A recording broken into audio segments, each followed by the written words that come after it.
Grabe! 2 days pa lang simula nang mag-divorce kami. Pero itong ex-biyenan ko, si Aling Carmen, tumawag mula sa VIP room ng ospital.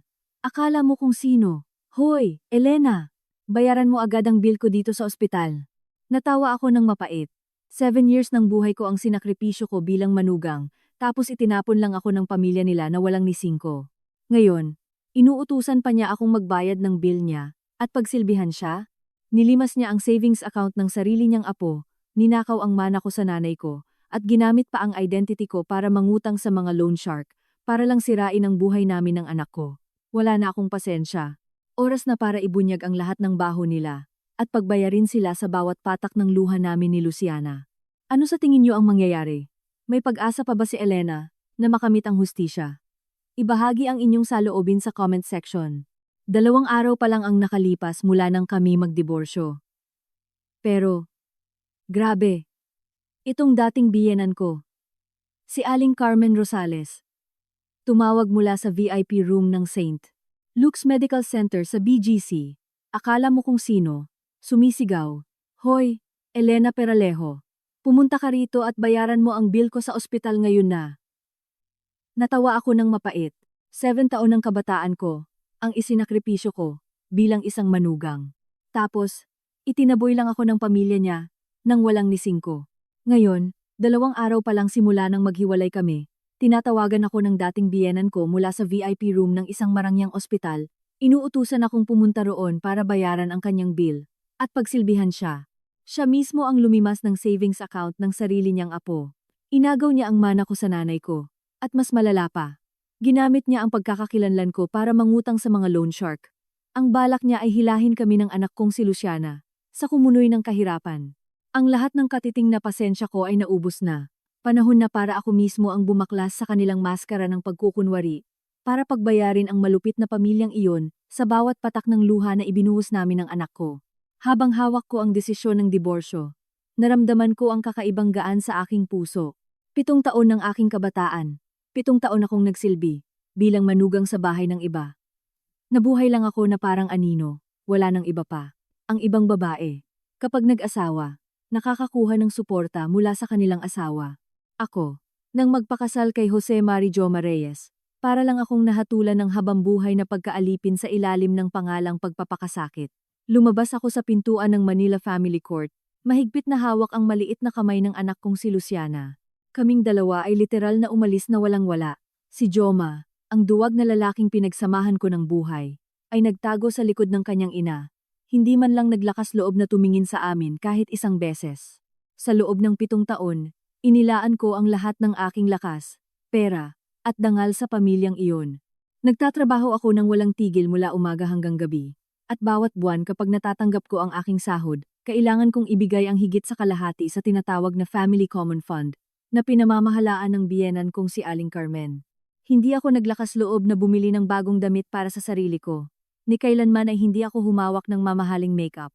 Lahat ay para matiyak na may disente kaming pagkain, para pondohan ang wellness retreats ni Aling Carmen, at para takpan ang pagkalugi ng mga negosyo ni Joma, na palpak naman talaga. Gayunpaman, sa mga mata ni Aling Carmen, palagi akong isang parasitiko, isang promdi na manugang, na walang breeding, at hindi marunong lumugar. Ang pang-aapi ay umabot sa sukdulan ng si Joma, sa pakikipagsabuatan at maging sa paghihikayat ng sarili niyang ina, ay nagsimulang makipagrelasyon sa ibang babae, si Vanessa. Pinilit nila akong pumirma ng mga papeles ng diborsyo. Pinalayas ako sa bahay nang walang binibigay, kahit isang sentimo. Nangyari iyon 2 araw na ang nakararaan. Ngayon, abala ako sa pag-aayos ng aming iilang gamit, sa maliit na inuupahang apartment na kakahanap ko lang sa isang liblib na eskinita sa Tondo. Tahimik na nakaupo si Luciana, at nagdodrawing sa isang lumang banig sa isang sulok. Maliit lang ang espasyo. Ang amoy ng alikabok at lumang pintura ay magkasama. Ngunit, kakaiba. Naramdaman ko ang matinding kapayapaan. Hindi bababa dito. Hindi ko na kailangang makinig sa walang tigil na pagsesermon o makita ang mga tingin ng paghamak. Sakto habang nililinis ko ang isang lumang plastic cabinet, gamit ang basahan, tumunog ang telepono. Tiningnan ko ang screen. Isang pamilyar na numero. Ang kay Aling Carmen. Ang puso ko ay kumabog ng mabilis dahil sa nakasanayan. ang nakaugat na takot sa tuwing naririnig ko ang tawag ng biyenan ko. Ngunit pagkatapos ng isang segundo, huminga ako ng malalim at nanumbalik ang aking kapayapaan. Hindi na niya ako manugang. Dinulas ko ang daliri ko para sagutin.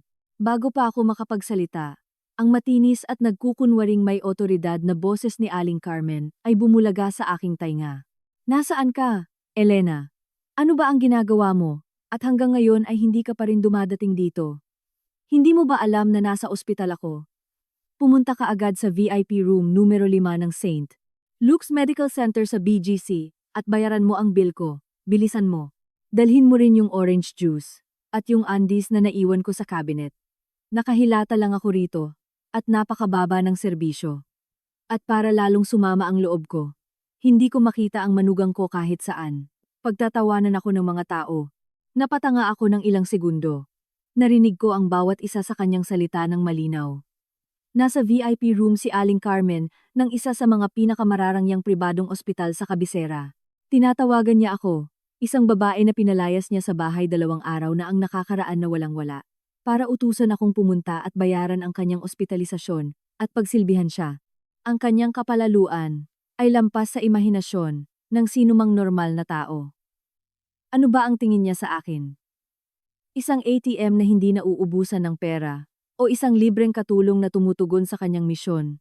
Sa bawat kahihiyan, ang galit na naipon sa loob ng 7 taon ay biglang naging isang invisible na puwersa na kumukulo sa aking dibdib. Naalala ko ang walang pakialam na tingin ni Joma sa korte. Naalala ko ang mayabang na ngiti ni Aling Carmen. Nang makita niya kami ng anak ko, na lumabas sa kanilang 3 palapag na mansyon na may 2 lumang maleta. Tiningnan ko ang aking mga magaspang na kamay, at pagkatapos ay si Luciana, na nakatingin sa akin ng may malalaking bilog na mata, litong-lito. Ngumiti ako ng bahagya at humalakhak ng tuyo, magaan, ngunit matatag. Pasensya na. Sino po kayo? Sa kabilang linya ay natahimik. Siguradong hindi inaasahan ni Aling Carmen na maglakas loob akong sabihin ang ganoon. Sanay siya sa isang manugang na marunong lang yumuko at sumunod. Anong sabi mo? Nababaliw ka na ba, Elena? Huwag kang maglakas loob na bastusin ang biyenan mo. Sinabi ko sa'yo na dalhin mo ang pera ngayon na. Tigilan mo na ang pagpapalusot. Ang kanyang boses ay naging matinis, puno ng galit. Sumagot ako ng kalmado. Binibigkas ang bawat salita ng malinaw. Pakinggan ninyo akong mabuti. Diborsyado na kami ng anak ninyo. May pirma na sa papeles. Ang korte ay nagbigay na ng desisyon 2 araw na ang nakakaraan. Hindi na po ako ang manugang ninyo. At wala na akong obligasyon na pagsilbihan kayo o magbayad ng kahit 1 sentimo ng bill ninyo sa ospital. May anak kayo, may bago kayong manugang. Tawagan ninyo sila para pagsilbihan kayo. Mula ngayon, pakiusap, huwag na huwag ninyo nang guluhin ang buhay ko at ng anak ko. Paalam. Pagkatapos kong sabihin iyon, pinutol ko ang tawag ng may pagpapasiya. Nang hindi ko siya binibigyan ng pagkakataong tumawag ulit, pumunta ako sa settings at iniblock ko ang numero niya habang buhay. Pagkatapos kong gawin iyon, ibinaba ko ang telepono sa kama, at bumuntong hininga ako ng may kaginhawaan. Isang pakiramdam ng kalayaan, at euphoria ang bumalot sa aking katawan. Sa loob ng 7 taon, ito ang unang pagkakataon na naglakas loob akong harapin sila, para ipagtanggol ang sarili ko nang nakataas ang noo. Tuluyan kong sinira ang mga invisible na tanikala na gumagapos sa akin. Mula sa sandaling ito, mabubuhay lang ako para sa sarili ko, at para sa aking maliit na anak na babae. Maynila, sa pagtatapos ng taglagas, nagsisimula ng lumamig ang hangin. Ang apartment na inupahan ko ay nasa isang likulikong eskinita sa Tondo. Napakaliit na kahit 2 motorsiklo na magkasalubong ay kailangan pang ihilig ang manibela para makadaan. Ang kwarto, mga 15 metro kwadrado, ay may bubong na yero, isang maliit na loft at isang banyo. Wala nang ibang muebles maliban sa isang lumang metal na kama, isang sira-sirang cabinet na tela at ilang plastic na basket na kakabili ko lang sa palengke. Si Luciana, 6 na taong gulang. Isang edad kung saan dapat ay maayos siyang kumakain. Nagsusuot ng magagandang damit at nabubuhay na napapalibutan ng pagmamahal ng kanyang mga magulang. Kailangan niyang tiisin ang kakulangan at hirap kasama ko. Sa unang gabi namin sa apartment, umulan ng malakas. Ang tunog ng ulan sa bubong na yero ay nakakabingi. Ang tubig ay tumutulo mula sa isang basag at tumutulo sa paanan ng kama. Naglagay ako ng plastik na palanggana para saluhin ang tubig. Niyakap ko ng mahigpit si Luciana, at kinumutan namin kaming dalawa ng manipis na kumot.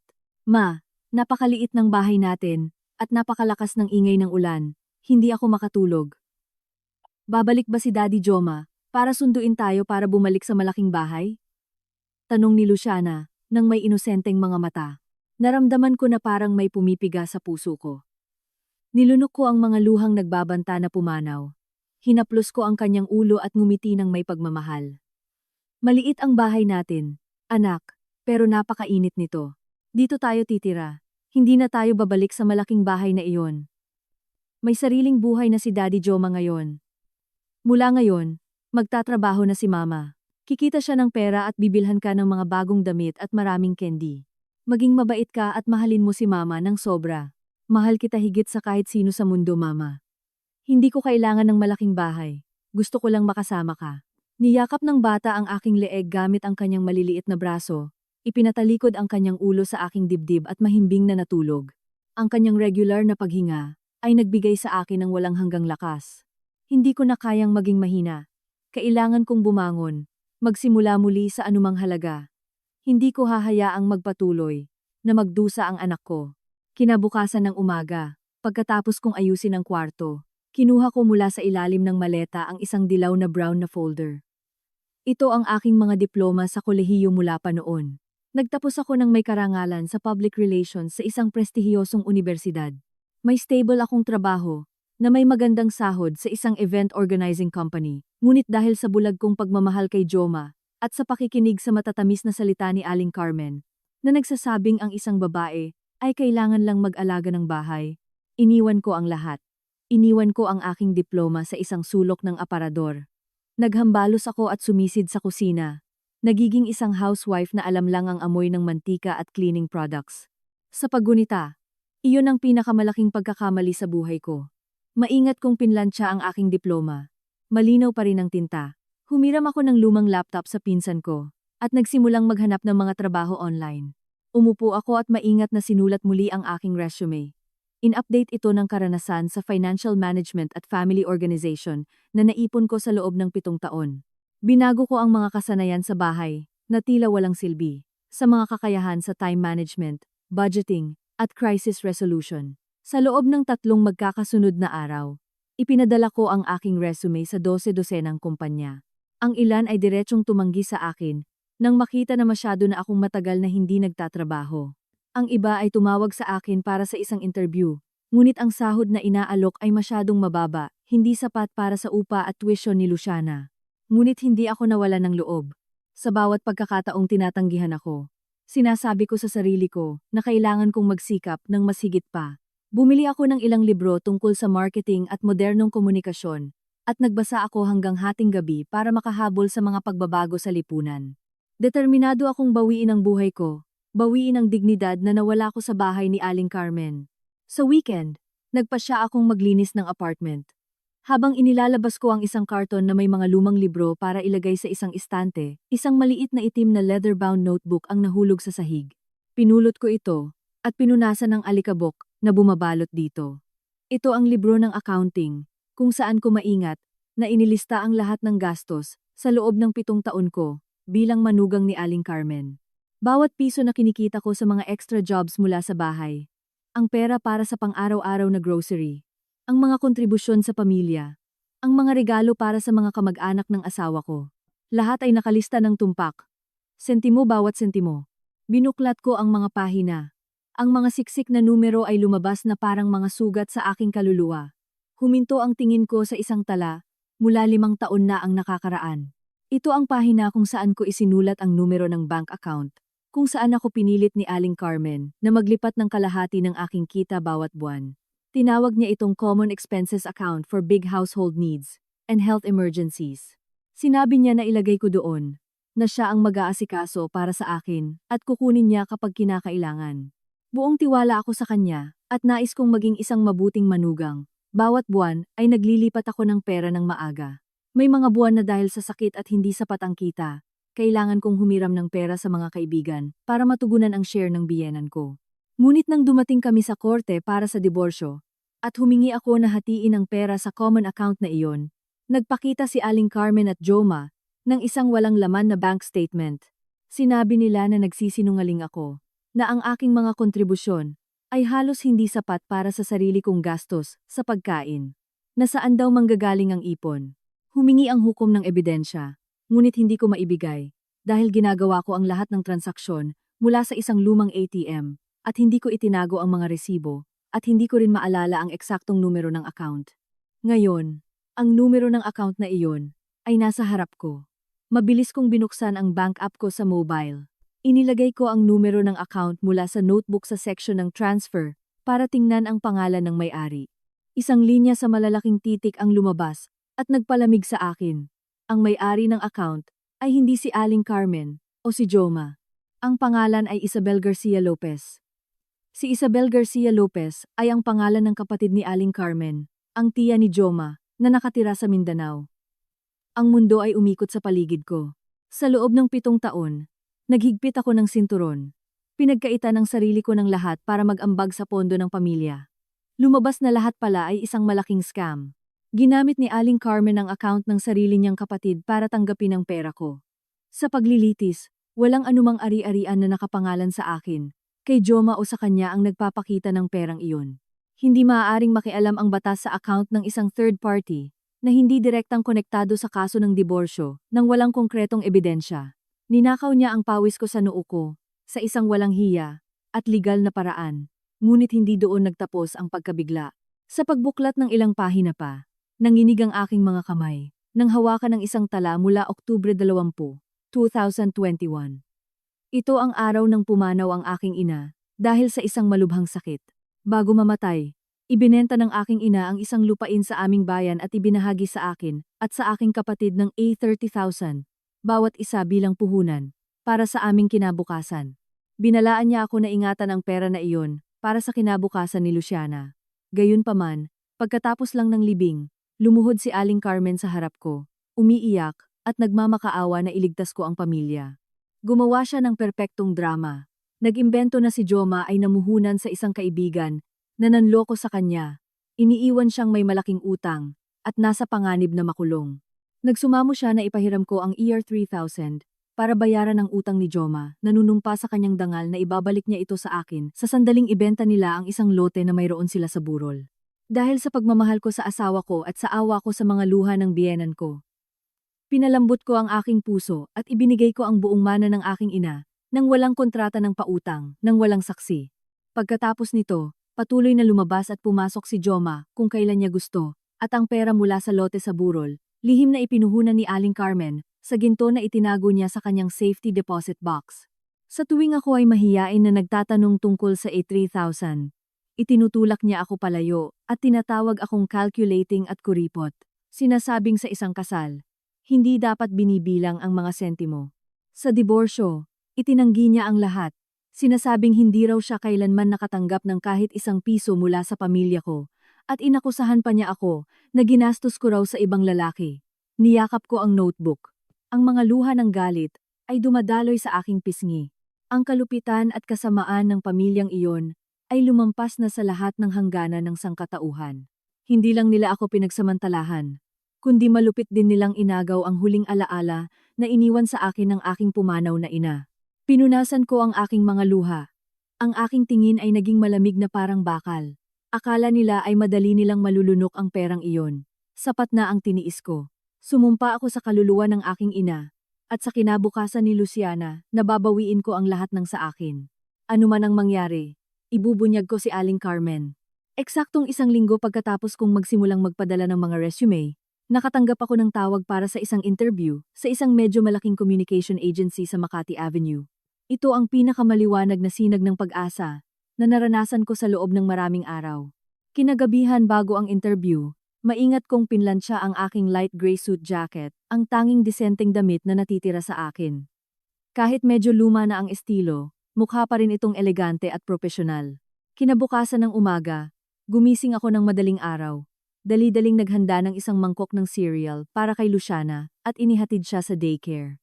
Iniwan ko siya sa guro at sumama ako sa matinding traffic ng umaga sa Maynila. Ang aking lumang scooter ay umungol, ngunit ang puso ko ay puno ng determinasyon. Ang office building ng communication agency ay kahanga-hanga na may nagniningning na glass walls. Pumasok ako sa malaking lobby at huminga ako ng malalim para pakalmahin ang sarili ko. Ang interview ay medyo matindi. Sa harap ko ay 3 managers. Lahat ay bata pa, ngunit may napakatalas na tingin. Nag-focus sila sa aking 7 taon na inactivity sa trabaho. Sa halip na iwasan ang paksa, prangka kong ipinaliwanag ang aking sitwasyon.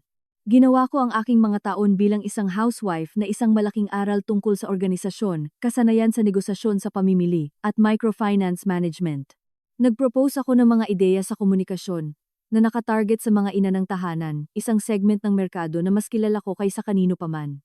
Nakita ko kung paano lumiwanag ang mga mata ng HR director na may interes. Natapos ang interview sa isang mas relax na kapaligiran kaysa sa inaasahan ko. Sinabi nila sa akin na bibigyan nila ako ng sagot sa loob ng 3 araw.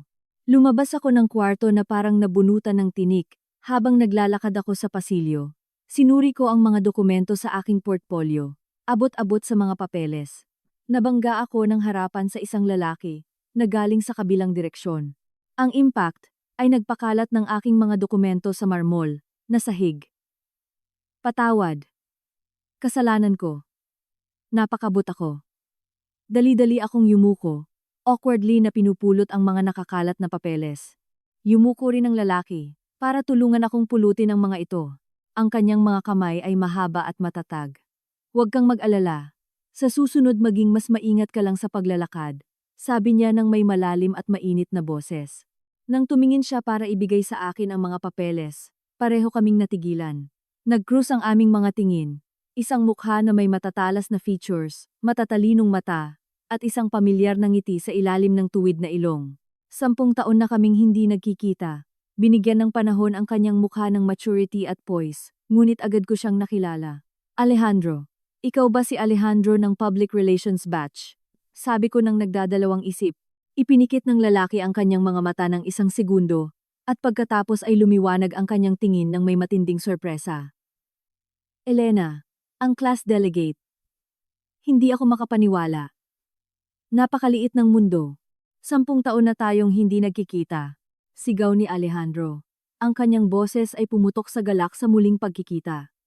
Si Alejandro ay naging kaklase ko sa universidad. Magkaibigan kami.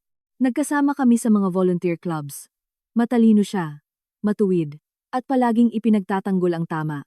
Nang makapagtapos kami, nagpa siyang mag-aral ng 2 kurso. Aboga siya, habang ako, nagsimulang magtrabaho, at nagpakasal, nang nagmamadali. Dinala kami ng buhay sa iba't ibang landas, at nawalan kami ng contact. Ano ang ginagawa mo dito? May meeting sa kliyente? Tanong ni Alejandro ng masaya. Sinulyapan ng aking suit. Kakatapos ko lang ng job interview sa 6th Floor Communication Agency. Ikaw, anong ginagawa mo sa building na ito? Sumagot ako ng may ngiti. Naramdaman ang mainit na pagmamahal ng isang matandang kaibigan. May law office ako sa 10th floor. Ang galing naman. May oras ka ba ngayon? Iniimbitahan kita sa kape sa ground floor. Magkwentuhan tayo. Napakasigasig ng alok ni Alejandro. Tiningnan ko ang orasan. Maaga pa. Hindi ko kailangang sunduin si Luciana. Ang paglitaw ng isang matandang kaibigan sa panahong pakiramdam ko ay nawawala ako, ay parang isang life raft sa malamig na tubig. Tumango ako. Bumaba kami sa coffee shop sa ground floor. Ang amoy ng sariwang kape ay pumuno sa hangin. Nag-order si Alejandro ng latte para sa akin, gaya ng nakasanayan ko sa universidad, at siya naman ay black coffee na walang asukal. Kinuwento niya sa akin ang kanyang mga taon ng pakikibaka sa abogasya, tungkol sa law firm na espesyalista sa mga marital at civil disputes na pinamamahalaan niya ngayon. May solid siyang career at isang kilalang abogado. Nang tanungin ako ni Alejandro tungkol sa aking buhay, nawala ang ngiti sa aking labi. Hinalo ko ang aking kape. Nakikita kung paano natunaw ang bula sa madilim na likido. Lahat ng pait at sakit na pinigilan ay biglang lumabas sa harap ng isang matandang kaibigan na pinagkakatiwalaan. Hindi ko na ito maitago pa. Dahan-dahan kong ikinuwento sa kanya ang aking 7 taong impyerno sa pag-aasawa, tungkol sa aking mahina at taksil na asawa, tungkol sa aking masamang biyenan. Kinuwento ko kung paano kami pinalaya sa bahay ng aking anak, At ako na walang-wala at ang walang hiya na tawag ni Aling Carmen mula sa ospital. Nagsalita ako ng kalmado, nang hindi umiiyak o nagrereklamo. Ngunit sa bawat salita ay nakatago ang sakit ng isang babaeng naipit.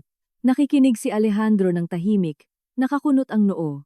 Mahigpit na hawak ang tasa ng kape na halos lumabas ang mga ugat. Nang dumating ako sa bahagi ng accounting notebook at ang katotohanan tungkol sa 83,000 ng aking ina na inagaw sa akin, ganap na nagbago ang kanyang ekspresyon. Malinaw ang galit sa mukha ng abogado. Ibinaba niya ang tasa ng malakas sa mesa. Ang kanyang mga mata ay nagniningning ng may talas ng kanyang propesyon. Hindi ito katanggap-tanggap. Dinidiskreto nila ang batas at niyuyurakan ang dignidad ng tao sa isang walang hiya na paraan. Elena, hindi mo ito maaaring hayaan. Ang katotohanan na ginamit ni Aling Carmen ang account ng isang kamag-anak para ilihis ang iyong pera at lalo na ang pandaraya para makuha ang I-3,000 ng iyong mana ay may malinaw na indikasyon ng isang krimen ng pandaraya at maling paggamit ng ari-arian. At sa diborsyo, ang pagtatago ng mga conjugal assets ni Joma ay isang malubhang paglabag din. Yumuko ako at bumuntong hininga ng may pagkabahala. Alam ko, Alejandro, galit na galit ako. Pero anong ebidensya ang mayroon ako? Nang ibigay ko ang O4,000 kay Aling Carmen, lubos akong nagtiwala sa kanya at hindi ko siya pinapirma ng resibo. Ang perang inilipat sa account ng kanyang kapatid. Sinabi ng korte na walang batayan para imbestigahan. Sa ngayon, wala akong anuman. Halos hindi ako sapat para sa upa at pagkain ni Luciana.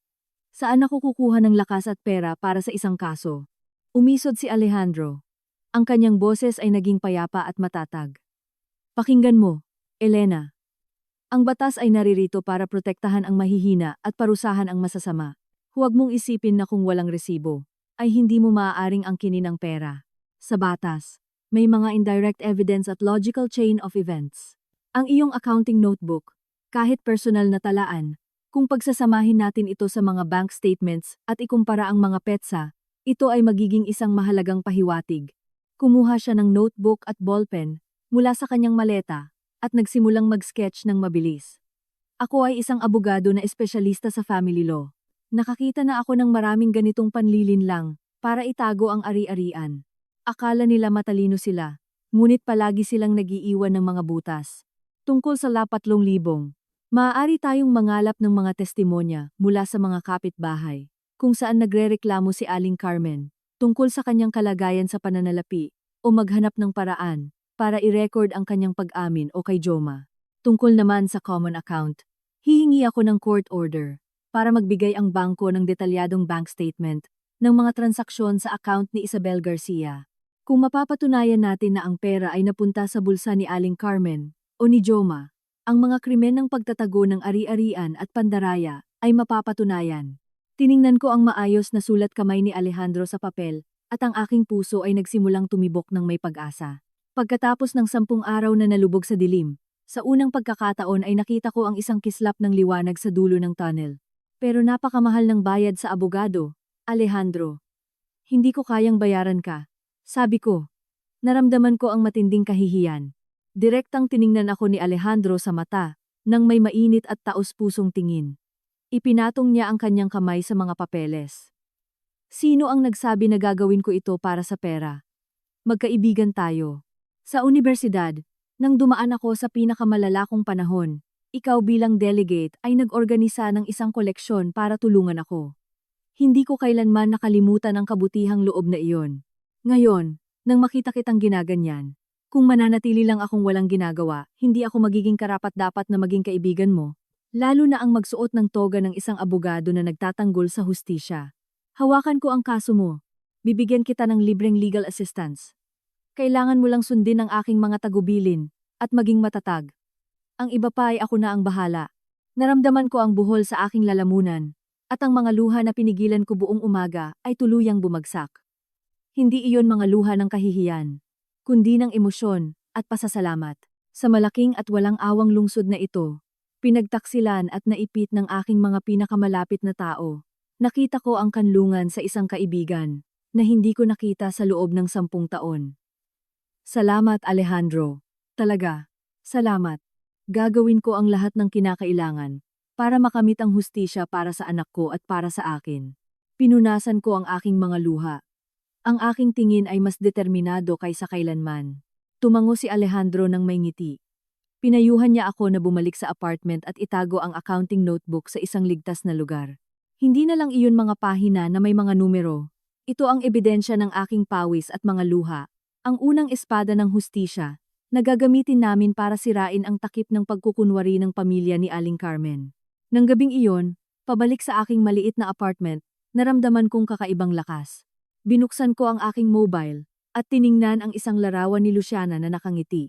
Ipinangako ko sa sarili ko na ang Elena, na walang muwang na masunurin noong nakaraan ay patay na. Ang Elena ngayon ay magiging isang matatag at matalinong babae. Kasama si Alejandro, ay sasama ako hanggang sa huli para matuklasan ang katotohanan. Ipagpapabalik ko sa kanila ang bawat sentimo, lahat ng utang nila sa akin at sa anak ko. Nagsisimula pa lang ang laban. Ilang araw pagkatapos ng aking kapalaran na pagkikita kay Alejandro, ang buhay namin ng anak ko sa maliit na apartment sa Tondo ay nagsimulang maging matatag. Nakasanayan ko ng bumangon ng madaling araw, maglinis ng bahay, maghanda ng almusal para kay Luciana, at ihatid siya sa daycare. Ang maliliit na pang-araw-araw na alalahanin ay hindi nagbibigay sa akin ng oras para sa kalungkutan o nostalgia. Nang hapong iyon, habang pauwi ako mula sa palengke na may dalang gulay at kaunting karne para sa hapunan, biglang lumitaw ang isang lalaking figura sa harap ng gate na nagpatigil sa akin. Siya si Joma, ang aking ex-asawa. Nakamakailan lang kaming nagdiborsyo ng wala pang 2 linggo. Naka-elegante siyang suot, may branded na polo at maayos ang buhok, ngunit ang kanyang mukha ay nagpakita ng kaba at tago na ugali. Tiningnan niya ng may paghamak ang simpleng kapitbahayan. Nakakunot ang ilong sa amoy ng imburnal sa eskinita. Nang makita niya akong dumating na may lumang scooter, dali-dali siyang lumapit, pilit nang umiti na kunwari ay mabait. Elena, galing ka sa palengke? So dito pala kayo nakatira sa tambakan na to. Nahirapan akong hanapin ang address. Isinandal ko ang motor sa side stand. Ang aking malamig na tingin ay bumalot sa lalaking nagtaksil sa akin. Ang kanyang presensya ay nagdulot lang sa akin ng pagkasuklam.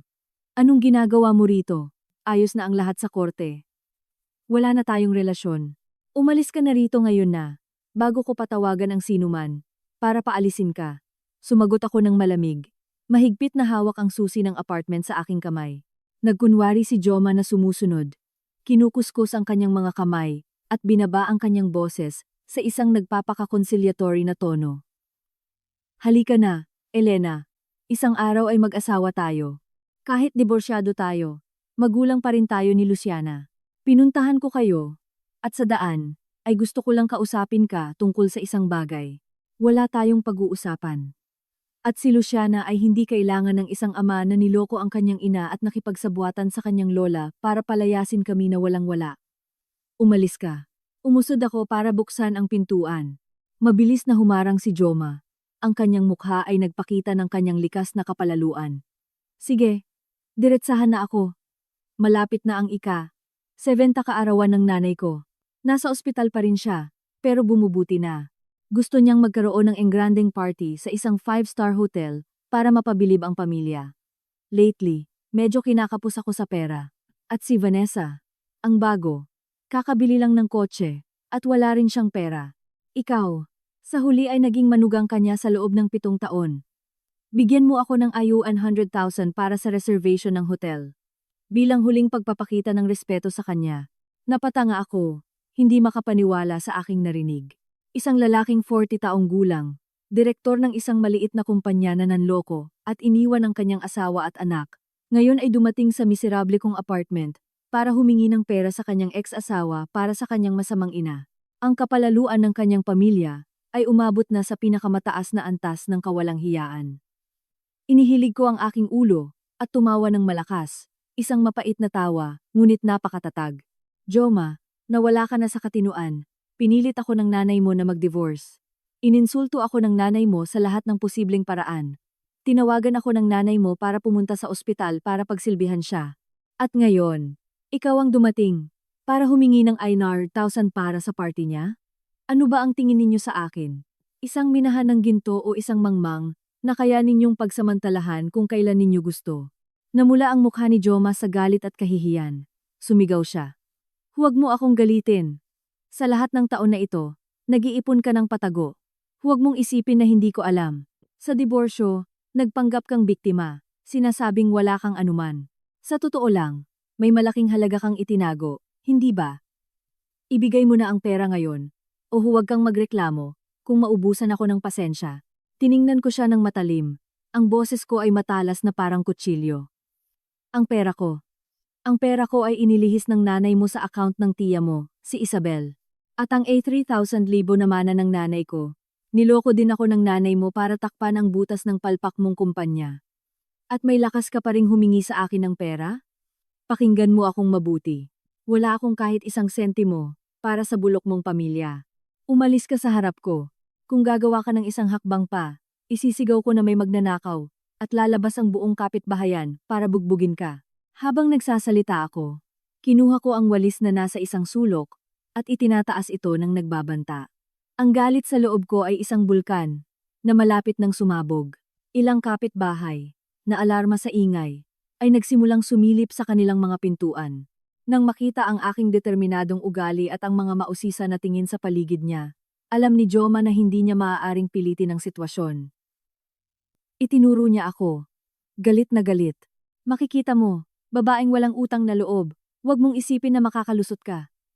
Pagkasabi nito, tumalikod siya at mabilis na umalis sa makipot na eskinita. Pinanood ko ang kanyang duwag na likod at malakas na ibinagsak ang walis sa sahig. Ang aking nakaraang kahinaan ay natapos na. Mula ngayon, sino man na magtatangkang yurakan kami ng anak ko ay magbabayad ng mga kahihinatnan. Noong Lunes ng umaga, habang naghahanda ako para ihatid si Luciana sa daycare, tinawagan ako ng kartero mula sa entrance. Iniabot niya sa akin ang isang maliit na pakete na kasing laki ng palad ko, na naka-address sa akin. Walang nagpadala, isang linya lang ng maayos na sulat kamay sa sobre. Para kay Elena, sana maging matatag ka, at ipaglaban mo ang hustisya. Hawak ko ang pakete, nang may pag-iingat at maingat na binuksan. Sa loob, nakabalot sa bubble wrap, ay isang pilak na USB drive, bagong-bago. Sinabi sa akin ng aking intuisyon, na naglalaman ito ng isang mahalagang lihim. Pagkatapos kong iwan si Luciana sa daycare, dali-dali akong bumalik sa apartment. Binuksan ko ang laptop ng pinsan ko, at ipinasok ang USB drive. Lumabas sa screen ang isang folder na tinatawag na, Ang Katotohanan. Tungkol kay Aling Carmen. Ang puso ko ay bumibilis. Nag-click ako para buksan. Sa loob ay may 3 video na na-record gamit ang isang mobile phone, ngunit may nakakagulat na malinaw na kalidad ng imahe at tunog. Ang petsa at oras na lumabas sa sulok ay tumutugma sa 3 araw bago ako magdiborsyo kay Joma. Ang unang video ay nagpakita ng isang luntiang at maaraw na golf course. Sa gitna ng imahe ay si Aling Carmen. Naka-elegante siyang puting sportswear. May branded na cap at hawak ang isang golf club kung saan siya gumawa ng isang malakas at tumpak na swing. Pagkatapos ng swing, tumawa siya ng malakas at mabilis na naglakad kasama ang kanyang mga mayayamang kaibigan. Walang bakas ng matanda at may sakit na babae na nangangailangan ng gamot sa puso, gaya ng kanyang ipinagkakalat sa pamilya at sa korte. Ang pangalawang video ay nagbago ng setting sa isang marangyang spa. Nakahiga si Aling Carmen sa isang massage bed, nag-enjoy sa serbisyo ng 2 empleyada. Masaya siyang nakikipag-usap sa babae sa katabing kama. Ang kanyang matinis na boses ay umalingaw-ngaw, puno ng pagkukunwari. Kita mo, Mare. Nagkunwari lang ako ng sakit sa dibdib, at hirap sa paghinga ng ilang araw. At si Joma ay naging baliw. Sinabi ko sa kanya na kung hindi niya palalayasin ang asawa niyang taga-probinsya, hindi ako mabubuhay. Ngayong hapon ay sinabi ko kay Vanessa, na dalhin ako sa pribadong ospital at mag-book ng VIP package. Mananatili ako doon, para magkaroon ng medical history, na magpapatunay sa aking mahinang kalusugan. Sa ganitong paraan, maaawa ang korte, at mapapabilis ang diborsyo. At pipilitin ko rin si Elena na umalis na walang-wala, dahil hindi niya kayang alagaan ang isang may sakit na biyenan. Nakapatay ako ng 2 ibon sa isang bato. Ang ikatlong video ay naganap sa mismong entrance ng St. Luke's Medical Center sa BGC. Bumaba si Aling Carmen mula sa luxury car ni Vanessa, ang mistress ni Joma.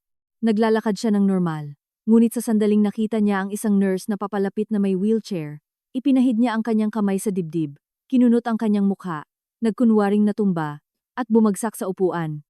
Si Vanessa, sa tabi niya, ay nagpunas ng mga pekeng luha gamit ang panyo, Inuudyok ang nurse na dalhin si Aling Carmen sa emergency room. Ang pagganap ay perpekto, walang kahit isang pagkakamali. Pinanood ko ang 3 video ng paulit-ulit. Ang aking katawan ay nanginginig sa galit at matinding pagkasuklam.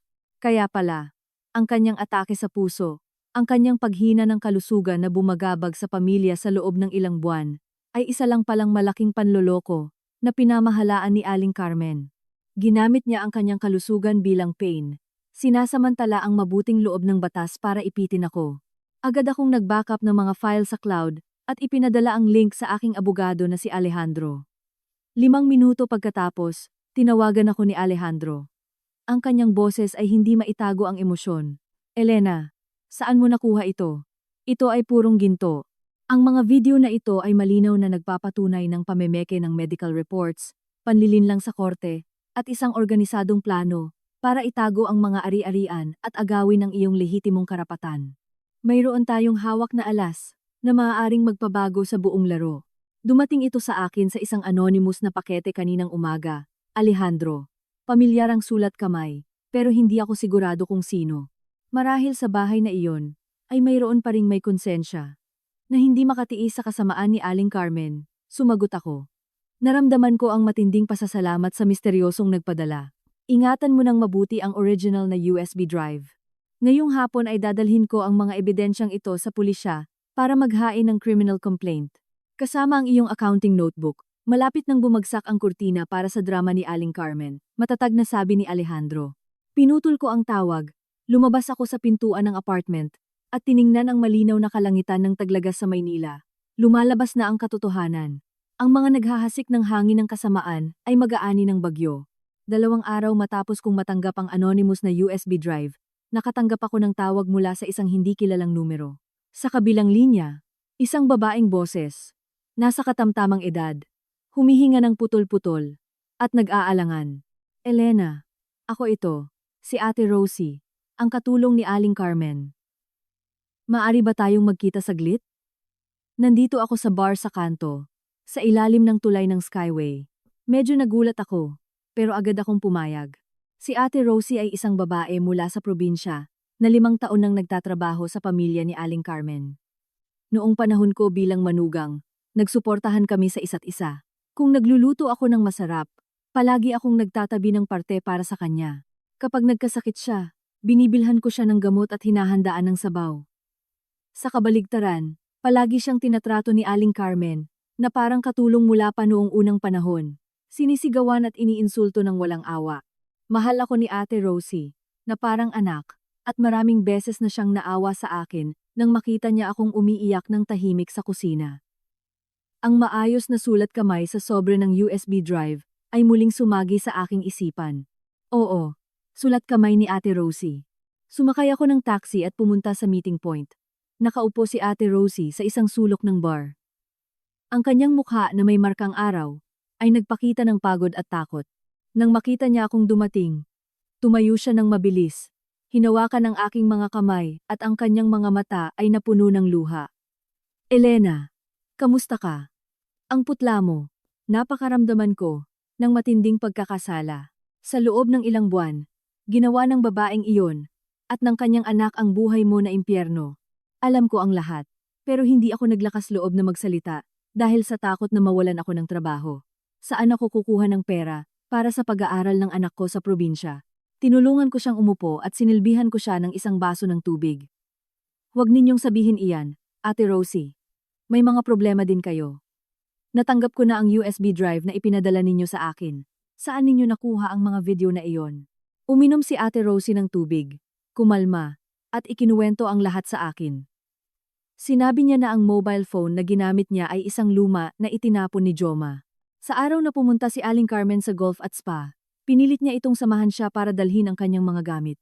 Galit na galit sa kapalaluan at malupit na salita ni Aling Carmen. Lihim na ni-record ni Ate Rosie ang lahat. Humingi siya ng tulong sa isang pamangkin na estudyante para ilipat ang mga video sa isang USB drive at ipinadala sa akin ng patago. Kahapon, humingi ako ng resignation. Elena, hindi ko na kayang magtrabaho sa mga taong iyon, kahit isang araw pa. Si Aling Carmen ay diablo sa katawan. Tinawagan kita dahil mayroon pa akong gustong ibigay sa iyo ng personal. Bilang isang paraan para matubos ang aking pananahimik. Pagkasabi nito, kinuha ni Ate Rosie, mula sa bulsa ng kanyang blusa, ang isang maliit na recorder, na kasing laki ng hinlalaki. Pinindot niya ang play button. Sa gitna ng ingay sa background, ang matinis at malamig na boses ni Aling Carmen ay narinig ng may nakakakilabot na kalinawan. Joma, pakinggan mo akong mabuti. Nagsisimula ng maghinala si Elena tungkol sa savings account ni Luciana. Kailangan mong kumilos muna. Dalhin mo si Vanessa sa bahay ng hayagan. Dalhin mo siya direkta sa kwarto. Gumawa ka ng iskandalo. Ipahiya mo siya hanggat maaari. Ang mga babaeng may ganitong pagmamataas kapag nakita nilang dinala ng asawa nila ang mistress sa bahay, aalis sila ng kusa. Palayasin mo siya nang walang binibigay na piso. Nailipat ko na ang lahat ng ari-arian sa pangalan ng tiya mo, si Isabel, at ginawa kong ginto. At tandaan mo, pilitin mo siyang pumirma sa diborsyo na isinusuko ang lahat. Naintindihan mo? Sumagot si Joma ng malinaw. Ma, stratehiko ka. Oo. Ngayong hapon ay dadalhin ko si Vanessa. Sawang-sawa na ako sa mukha ni Elena na laging may pait. Natapos ang according. Ang mundo sa paligid ko ay tila natigilan. Bagamat alam ko na ang kanilang kalupitan, ang marinig mula sa kanilang sariling labi ang malamig at walang awang pagpaplano ay nagwasak sa aking puso sa libu-libong piraso. Tiningnan nila ako na parang isang laruan, na pinagsawaan na nila, at ngayon ay itinatapon, nagpaplano na yurakan ang aking dignidad sa pinakamalupit na paraan. Hinawakan ni Ate Rosie ang aking kamay. Ang kanyang boses ay nabulunan sa emosyon. Noong araw na iyon, nililinis ko ang sala, at nakita ko ang recorder sa ilalim ng sofa. Siguradong nahulog iyon kay Joma. Kinuha ko at binuksan dahil sa kuryosidad. Nanlamig ang dugo ko. Elena, kunin mo ito at dalhin mo sa korte. Sa pulisya. Kailangan mong ibunyag ang bruhang iyon. Ang karma ay umiiral, at bawat isa ay makukuha ang nararapat sa kanila. Inilagay ko ang recorder sa aking bag, at niyakap si Ate Rosie. Isang mapagpakumbabang babae mula sa probinsya, ngunit may buong puso. Ang kanyang pag-amin at ang napakahalagang mga ebidensyang ito ay ang susi para tuluyang sirain ang kuta ng mga kasinungalingan ni Aling Carmen at ng kanyang anak. Kumuha ako ng LM5,000 mula sa aking wallet, pera na ipinahiram sa akin ng isang kaibigan, at iginiit ko na tanggapin niya ito para sa kanyang biyahe, pabalik sa kanyang probinsya. Tumanggi siya sa simula, ngunit ipinilit ko ito sa kanyang kamay. Nagpaalam kami sa gitna ng hangin. Hindi na ako nag-iisa sa laban na ito. Noong Huwebes ng umaga, habang naghahanda ako para pumunta sa communication agency, para alamin ang resulta ng aking interview, tumunog ang telepono. Si Alejandro iyon. Ang kanyang boses ay tila napakahigpit at seryoso. Elena, pumunta ka sa opisina ko ngayon na. I-cancel mo ang lahat. Kakatuklas ko lang ng dalawang kakilakilabot na bagay na ginawa ni Aling Carmen at Joma sa iyong likod. Ang sitwasyon ay lubhang malubha at nakakaapekto sa iyong seguridad at kay Luciana. Bigla akong kinabahan. Kinuha ko ang aking motor at lumipad patungo sa opisina ni Alejandro sa Ayala Avenue. Pagpasok ko, nakita ko ang kanyang mesa na puno ng mga papeles, bank statements, at legal na dokumento. Inalok niya ako ng upuan, at pinilit akong uminom ng isang baso ng tubig para kumalma. Pakinggan mo ng mabuti at manatiling kalmado, sabi niya. Tiningnan ako sa mata nang may malalim na ekspresyon ng awa. Una, kahapon sa pamamagitan ng aking mga contacts, sinuri ko ang estado ng mga ari-arian na may kaugnayan kay Luciana. Ang savings account para sa kanyang pag-aaral na may akas 52,000 na binuksan mo sa kanyang pangalan ay isang joint account mo at ni Joma. Naaalala mo? Oo.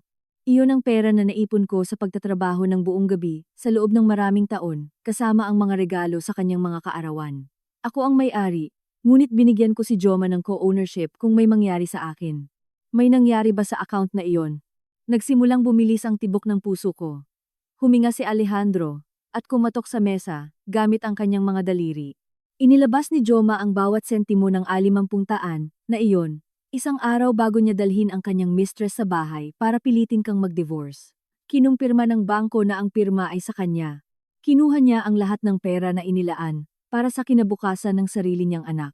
Naramdaman kong tila guguho ang mundo. Aksing katawsan. Ang aking pawis, ang aking dugo. Ang mga gabi na gising ako, Isinasakripisyo ang aking kalusugan para matiyak na magkakaroon ang aking anak ng magandang edukasyon. Ninakaw na nila ang mana ng aking ina at ngayon, nang walang awa, inagaw nila ang pagkain at kinabukasan ng isang 6 na taong gulang na bata. Ang kalupitan ng tao. Hanggang saan kaya ito aabot? Hindi na ama si Joma. Siya ay isang halimaw na walang sangkatauhan. Ngunit hindi doon nagtapos ang dagok. Kumuha si Alejandro ng isang tumpok ng dokumento mula sa isang drawer at inihulog ang mga ito sa mesa. Tingnan mo ito. Ang pangalawa ay ang pinakamalaking panlilinlang ni Aling Carmen. Ngayong umaga, nakatanggap ako ng impormasyon mula sa Cybercrime Unit. Ginamit ni Aling Carmen ang iyong ID na lihim niyang kinuhanan ng litrato at isang prepaid na numero ng telepono para mag-apply ng mga loan sa pamamagitan ng maraming online microcredit apps. Kinuha ko ang mga papeles ng nanginginig, 12-12 ng pahina, na may mga screenshot ng electronic loan contracts. Ang borrower ay si Elena Rodriguez, ang aking numero ng ID. Ang mga petsa ng mga loan ay kumalat sa nakaraang 3 buwan. Nang nakatira pa ako sa kanyang bahay, ang initial capital ay umabot sa halos 20,000, ngunit sa mga usuryos na interes, ang halaga ay umabot na sa higit sa 15,000. Ang layunin ng loan ay personal na pamimili, ngunit ang delivery address ng mga online purchases ay ang bahay ni Aling Carmen, at ang tatanggap ay si Vanessa. Ginamit ni Aling Carmen ang pangalan ko para mangutang at bumili ng mga luxury bags at cosmetics para sa mistress ng kanyang anak. Sa sandaling iyon, nag-vibrate ang telepono ko ng walang tigil. Isang hindi kilalang numero. Sinenyasan ako ni Alejandro na ilagay sa loudspeaker. Pagkasagot ko lang, isang boses ng lalaki, agresibo at bastos, ang sumigaw. Ikaw ba si Elena? 3 buwan ka nang hindi nagbabayad ng interes sa loan na kinuha mo. Plano mo bang takasan, hayop? Kung hindi ka magbayad ng 5,000 sa account namin ngayon, magpapadala ako ng tao para sunduin ang anak mo sa daycare. Alam na alam ko kung saan siya nag-aaral, at kung saan ka nakatira. Nanlamig ang dugo ko. Naglakas loob silang bantaan si Luciana. Ang matinding takot ay naging hindi mapigil na galit. Sisigawan ko sila, ngunit inagaw ni Alejandro ang telepono sa akin, at nang may kalmado at matatag na boses ng isang bihasang abogado, sumagot, ako ang abogado na legal na kumakatawan kay Ginang Elena Rodriguez. Lahat ng transaksyon sa loan, sa pamamagitan ng iyong app, ay mapanlinlang na nakabatay sa identity theft at pagnanakaw ng personal data. Naghain na kami ng complaint sa Economic Crimes Brigade para sa mga krimen ng pandaraya at usura. Ang tawag na ito ay ni-record. Kung maglakas loob kayong lumapit sa aking kliyente o sa kanyang anak, makukulong kayo ng matagal. Hintayin ninyo ang subpina ng pulisya. Pinutol ni Alejandro ang tawag at binlock ang numero. Humarap siya sa akin at ipinatong ang kanyang mga kamay sa aking mga balikat para pakalmahin ako. Huwag kang umiyak. Ngayon ay hindi oras para maging mahina. Gusto ka nilang ipitin, gamitin ang mga basagulero para sirain ka. Ngunit mayroon na tayong lahat ng armas. Mula sa iyong accounting notebook, ang account ng tiya mo, ang mga video ng golf, ang recording ni Ate Rosie, hanggang sa mga ebidensya ng identity theft para sa microcredits. Lahat ay bumubuo ng isang hindi mapapasubalian na chain ng ebidensya. Ngayon ay lalaban tayo.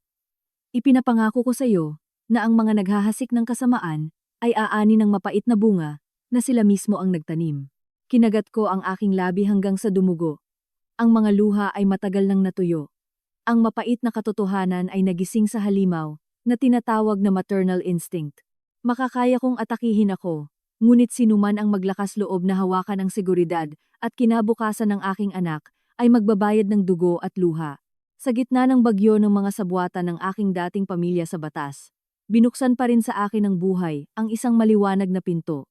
Nang hapong iyon, tinawagan ako ng communication agency para ipaalam sa akin na napili ako para sa posisyon ng Creative Content Team Leader na may napakalaking suweldo.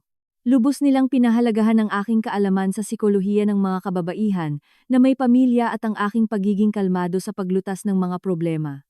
Sa unang araw ko sa trabaho, pinili ko ang isang puting silk blouse at isang well-cut na itim na slacks.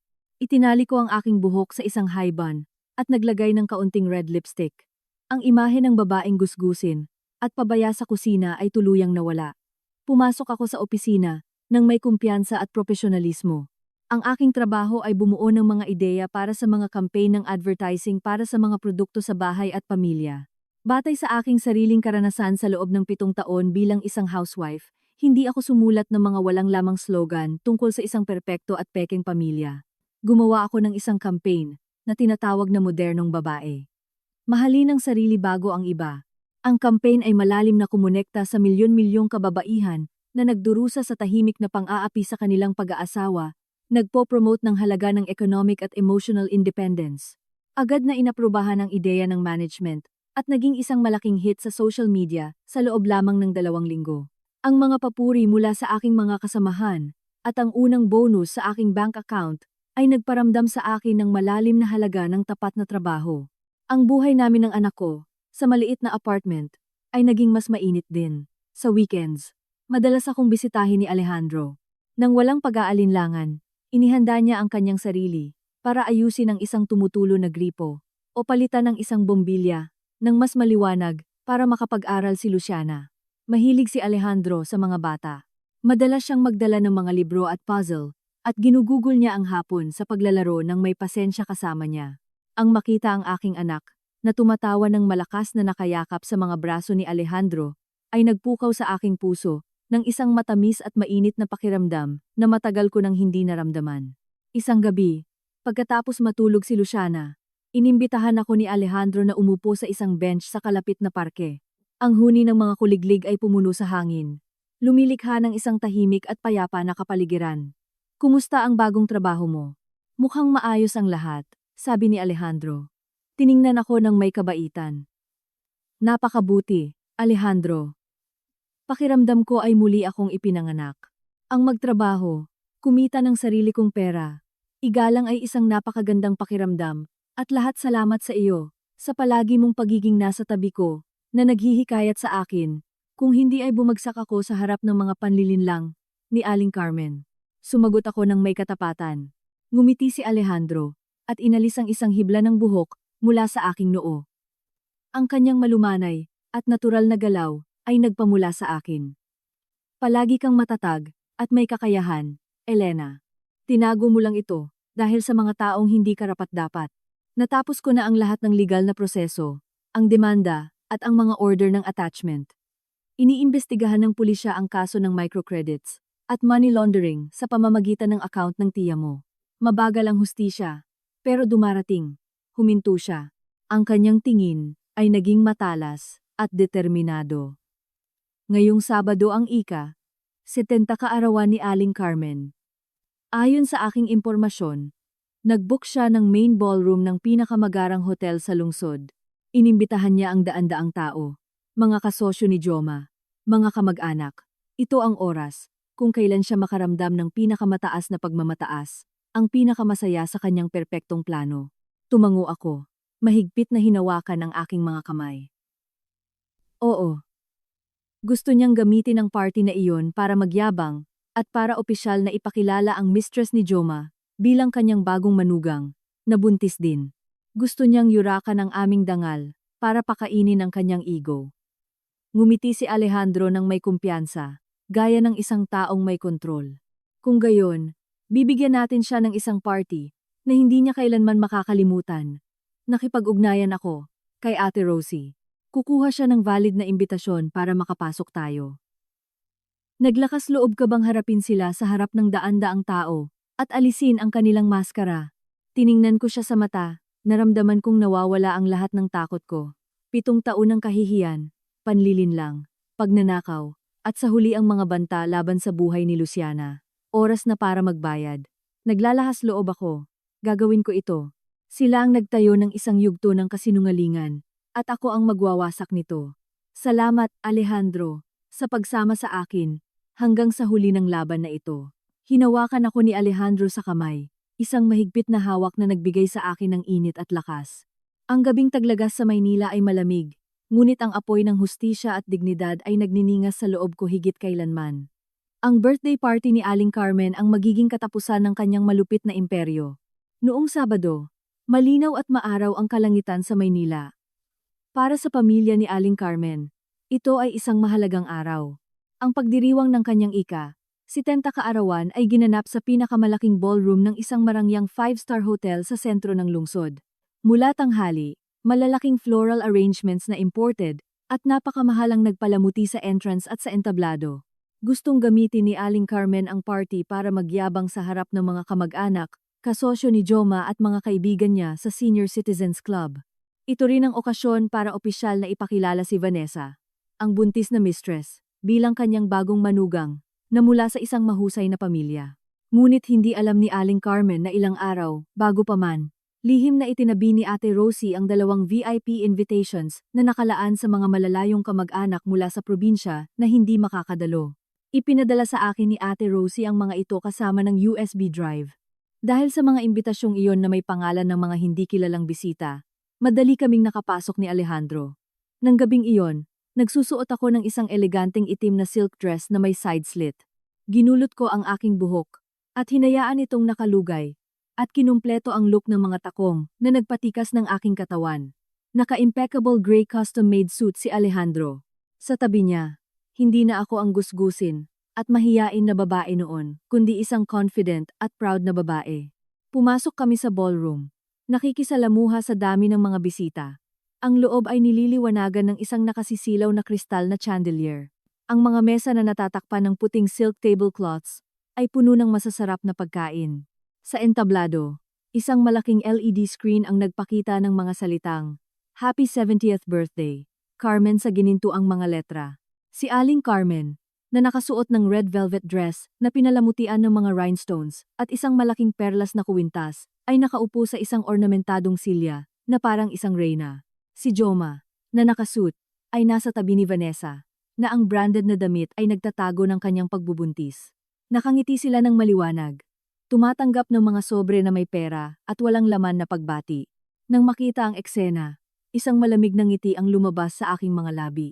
Ang pekeng karangyaan na iyon ay itinayo sa maruming pera, sa aking pawis at mga luha at sa malupit na pagnanakaw ng kinabukasan ng isang bata. Dahan-dahang hinawakan ni Alejandro ang aking siko at bumulong sa aking tainga. Umupo ka sa sulok na mesa na hindi nila kita. Ako ang bahala sa technical part. Kapag nakita mong namatay ang screen, umakyat ka sa entablado ng may kumpiyansa. Lahat ay handa na. Pagkasabi nito, si Alejandro, na may dala niyang leather briefcase, ay nagtungo sa likod ng entablado. Dahil sa kanyang abogado ID at profesional na dating, madali niyang nakumbinsi ang staff na bigyan siya ng access sa audio at video control room. Sinabi niya sa kanila na naghanda ang pamilya ng isang sorpresa na video para sa pinagdiriwang at hiniling na ikonekta ang kanyang laptop sa central system ng LED screen. Pinili ko ang isang mesa sa dulo, na nakatago sa likod ng isang malaking centerpiece. Mula doon ay nakikita ko ang lahat ng nangyayari sa entablado. Bandang 8:00 ng gabi, nang nakaupo na ang mga bisita, umakyat ang host sa podium nang may malalim at mainit na boses. Pinuri niya si Aling Carmen at ang dedikasyon ng kanyang anak, na si Joma. Pagkatapos, kinuha ni Joma ang mikropono nang may ekspresyon ng matinding emosyon. Mahal na mga kamag-anak, kaibigan, kakatapos lang ng nanay ko na malampasan ng isang malubhang sakit. Isang atake sa puso na halos bumawi sa kanya, ngunit salamat sa Diyos ay nakabangon siya. Ngayon sa kanyang 70 kaarawan, gusto kong ibahagi ang isa pang magandang balita. Lalaki ang aming pamilya. Malapit na kaming magkaroon ng tagapagmana. Ipinapakilala ko sa inyo si Vanessa, ang aking magiging asawa. Nagpalakpakan ang buong ballroom. Nakangiti si Aling Carmen nang may pagkakontento. Nagpupunas ng pekeng luha. Mahiyain na umakyat sa entablado si Vanessa. Ang imahe ng isang masayang pamilya ay perpekto. Sakto nang matapos magsalita si Joma, biglang namatay ang malaking LED screen sa likod niya. Nawala ang ginintuang mga letra, nag-iwan ng itim na background. Tumigil ang ambient music, nagkaroon ng bulungan ng pagkalito. Nagalit si Joma at sumenya sa technician. Sa sandaling iyon, dahan-dahan akong tumayo, inayos ang aking damit. Itinaas ang aking ulo, at naglakad ng matatag, at may kumpiyansa sa gitnang pasilyo. Ang tunog ng aking takong sa marmol ay umalingaw-ngaw ng tuyo at determinado. Si Aling Carmen ang unang nakakita sa akin. Ang kanyang ngiti ay nagyelo. Ang kanyang mga mata ay nanlaki. Ang kopa ng alak sa kanyang kamay ay nanginginig. Si Joma sa entablado ay napatanga, putla na parang multo. Ang aking paglitaw, napaka-elegante at mapanlaban ay ganap na wala sa kanilang mga kalkulasyon. Opisyal na nagsimula ang oras ng kanilang kaparusahan. Umakyat ako sa nakakarpeta na hagdan ng entablado, sa harap ng mga nakatutok na tingin ng daan-daang tao. Umurong si Joma, itinuro ako. Ang kanyang boses ay nabasag sa takot at galit. Elena, anong ginagawa mo rito? Sino ang nagpapasok sa iyo? Security. Palayasin niyo siya rito. Hindi ko siya tiningnan. Dumiretso ako sa podium, inagaw ang mikropono sa host na natigilan at humarap sa publiko. Ang aking malamig na tingin ay bumalot sa bawat mukha, huminto sa huli kay Aling Carmen. Pasensya na sa pag-iistorbo sa napaka-emosyonal na sandaling ito. Kakatapos lang banggitin ni Joma ang malubhang sakit ng kanyang ina. Bilang ex-manugang na pinalayas sa bahay 2 linggo na ang nakakaraan. Mayroon din akong maliit na regalo para ipagdiwang ang malaking araw ni Aling Carmen. Pagkatapos kong magsalita, lumiwanag ang LED screen. Ngunit hindi sa mga larawan ng pamilya, kundi sa video ni Aling Carmen. Naka-golf outfit na malakas na humahampas ng bola sa golf course. Nagulat ang mga bisita. Pagkatapos, ang video ng spa kung saan ipinagyayabang niya ang kanyang plano na magkunwari ng atake sa puso at palayasin ako sa bahay ng walang nisingko. Bawat isa sa kanyang masasamang salita ay umabot sa tainga ng lahat. Napuno ng bulungan ang ballroom. Tumayo si Aling Carmen ng mabilis. Ang kanyang mukha ay nawala sa kontrol. Sumisigaw. Patayin niyo iyan. Sino ang naglagay ng basura na iyan? It's a setup. Elena, naglakas loob kang siraan ang biyenan mo? Ngumiti ako ng may paghamak, nang hindi binibitawan ang mikropono. Hindi pa ako tapos, Aling Carmen. Lahat ng naririto ay iniisip na kayo ay isang huwarang biyenan, isang marangal na babae. Ngunit, ano ang totoo? Sa loob ng 7 taon pinilit ninyo akong ibigay ang kalahati ng aking sahod para sa isang common fund, ngunit ipinilit ninyo akong ilipat ito direkta sa account ng inyong kapatid, si Isabel Garcia. Sa diborsyo, idineklara ninyo na hindi ako nagbigay ng kahit isang piso. Nagpakita ang screen ng mga bank statements na may opisyal na selyo, na nagpapakita ng aking mga buwanang transfer sa account ni Isabel. At mas malala pa, nang mamatay ang nanay ko, gumawa kayo ng drama tungkol sa pagkalugi ng inyong anak, para linlangin ako ng A3,000 mula sa aking mana. Sumumpa kayo na ibabalik ninyo sa akin. Ngunit ginastos ninyo ito sa ginto at pagkatapos ay itinanggi ninyo ang lahat. Tumindi ang aking boses.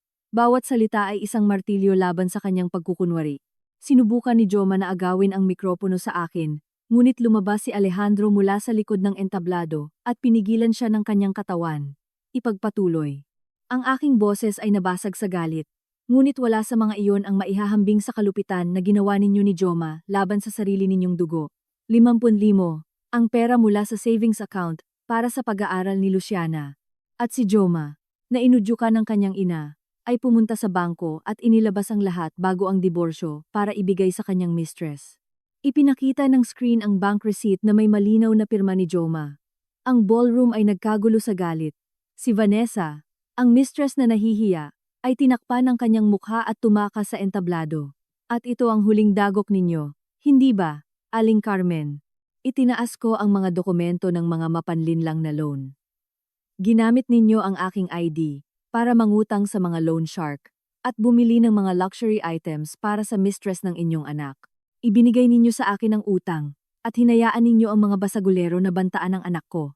Diablo kayo sa katawan ng tao. Sa screen ay lumabas ang mga loan contract at ang mga record ng delivery na nakapangalan kay Vanessa. Lahat ng ebidensya ay nailantad. Ang panloloko ng pamilya ni Aling Carmen ay tuluyang nawasak. Ipinahid ni Aling Carmen ang kanyang kamay sa dibdib at bumagsak. Ngunit sa pagkakataong ito, walang tumakbo para tulungan siya. Ang mga tingin ng paghanga ay naging paghamak at pagkasuklam. Ang ballroom ay isang kaguluhan. Ilang kasosyo ni Joma ang tumayo at umalis. Naghahagis ng mga sarcastic na komento tungkol sa kanyang kawalan ng etika. Si Aling Carmen, sa sahig, ay gumamit ng kanyang lumang trick. Nagsimula siyang huminga ng hirap, pinipikit ang kanyang mga mata. Aray, ang puso ko, gusto akong patayin. Joma, tawagan mo ang ambulansya. Mamamatay ako. Tumakbo si Joma, papunta sa kanya, na sumisigaw sa akin. Tawagan niyo ang ambulansya. Pakiusap. May sakit sa puso ang nanay ko. Elena, ikaw ay isang halimaw. Gusto mo siyang patayin. Nag-cruise ako ng mga braso. Malamig na pinanood ang kanyang kaawa-awang pagganap. Hindi mo na kailangang umarte pa, Aling Carmen. Ang iyong medical history ay kinumpirma na pekeng ayon sa head ng cardiology ng ospital. Normal na normal ang iyong kalusugan. Kung gustong-gusto mong maospital, dadalhin ka kaagad sa isang lugar. Ngunit sa tingin ko ay hindi ka magkakaroon ng VIP room. Sa sandaling iyon, bumukas ng malakas ang mga pinto ng ballroom. Isang grupo ng mga pulis at 2 judicial officers ang pumasok nang may matatag na hakbang. Tumahimik ang ballroom. Isang pulis ang lumapit na may hawak na mga dokumento. Sino si Carmen Lopez at Joma Martinez? Kami ay mula sa Economic and Financial Crimes Unit. Manatili kayo kung nasaan kayo. Si Aling Carmen, na nagkukunwaring nahimatay, ay mabilis na tumayo. Nanginginig si Joma. Hindi makatayo. Ayon sa reklamo na inihain ng mamamayan na si Elena Rodriguez at ang mga nakalap na ebidensya, napagdesisyonan na simulan ang isang criminal case laban kay Carmen Lopez para sa mga krimen ng pandaraya, maling paggamit ng ari-arian, identity theft, at organisasyon para sa pagtatago ng ari-arian. Kinakailangan kayong sumama sa presinto para magbigay ng pahayag. Pagkatapos, isang judicial officer ang lumapit. Ayon sa utos ng Court of First Instance, isinasagawa namin ang preventive attachment ng lahat ng bank accounts na nakapangalan kay Carmen Lopez at Joma Martinez. Ang account na nakapangalan kay Isabel Garcia ay na-block din para imbestigahan ang daloy ng iligal na pera. Bukod dito, ngayong gabi ay isasagawa ang pagsisil ng mansyon sa Kalye X at ng inyong sasakyan. Bawat salita ay parang kulog. Sumigaw si Aling Carmen na parang baliw. Hindi, nagkakamali kayo. Akin ang bahay na iyan. Sa kapatid ko ang pera. Wala kayong karapatan. Sinubukan niyang agawin ang mga papeles sa tao. Ngunit 2 pulis ang pumigil sa kanya at pinusasan siya. Ang malamig na metal na posas ay sumara sa kanyang mga pulso. Tinapos ang kanyang mga araw ng paniniil. Napatanga si Joma. Hindi naglakas loob na ipagtanggol ang kanyang ina. Lahat ng pera at ari-arian na ninakaw nila nang may ganitong kasamaan ay na-freeze ng batas. Mabilis na umalis ang mga bisita. Ang marangyang birthday party ay natapos sa kahihiyan at sa tuluyang pagbagsak ng isang bulok na pamilya. Pagbaba ko sa entablado, dumaan ako kay Joma at malamig na sinabi, "Bukas, maghanda ka na para pumunta sa korte, para ibalik ang Alampi 2000, para sa edukasyon ng anak mo. Kung hindi, magkasama kayo ng nanay mo sa kulungan." Bumagsak si Joma, umiiyak na parang bata, ngunit ang kanyang huling luha ay hindi makapupura sa kanyang mga krimen. Lumabas ako ng hotel at huminga ng malalim sa sariwang hangin ng gabing Maynila. Nahulog ang maskara. Sa wakas ay nagsalita na ang hustisya. 6 na buwan matapos ang nakakagulat na birthday party na iyon. Ang buhay namin ng anak ko ay bumalik sa dati. Ang kaso ng pamilya ni Aling Carmen ay nakabinbin pa rin sa korte. Si Aling Carmen ay nasa provisional liberty. Ngunit may pagbabawal na lumabas ng lungsod, nakakulong sa kanyang selyadong mansyon. Kinailangan ni Joma na ibenta ang kanyang maliit na negosyo para makalikom ng alambimintong libo at ibalik ito sa account ni Luciana, sa pag-asang mabawasan ang kanyang parusa. Si Vanessa, nang makita ang pagbagsak ng pamilya at ang pag-embargo ng mga ari-arian, ay nawala kasama ang lahat ng mahahalagang alahas na nakita niya. Ang kapalaran ng mga sakim at taksil ay isang sampal mula sa karma. Sa aking bahagi, lahat ay umunlad. Ang kampanya ng modernong babae, "Mahalin ang sarili" ay naging isang viral phenomenon. Ang kita ng aming mga kliyente ay tumaas ng husto, na nagdulot ng malaking kita para sa aking kumpanya. Sa buwanang meeting, itinaas ako ng CEO bilang Communications Director. Ang bagong sahod at mga kondisyon ay nagbigay daan sa akin na hindi lang magbigay kay Luciana ng komportableng buhay sa isang bago at ligtas na apartment, kundi pati na rin makapag-ipon para sa hinaharap. Isang weekend, inimbitahan ako ni Alejandro sa hapunan para ipagdiwang ang aking promotion. Naghapunan kami sa isang tahimik na French restaurant sa tabi ng lawa sa parke. Ang mainit na ilaw ng kandila ay sumasalamin sa kanyang matatag na mukha. Sa buong Baguio, si Alejandro ang aking anchor. Hindi lang siya ang magaling na abogado na nagbalik ng hustisya sa akin, kundi pati na rin ang kaibigan at ang lalaking nag-alaga sa aming dalawa ng may pagmamahal.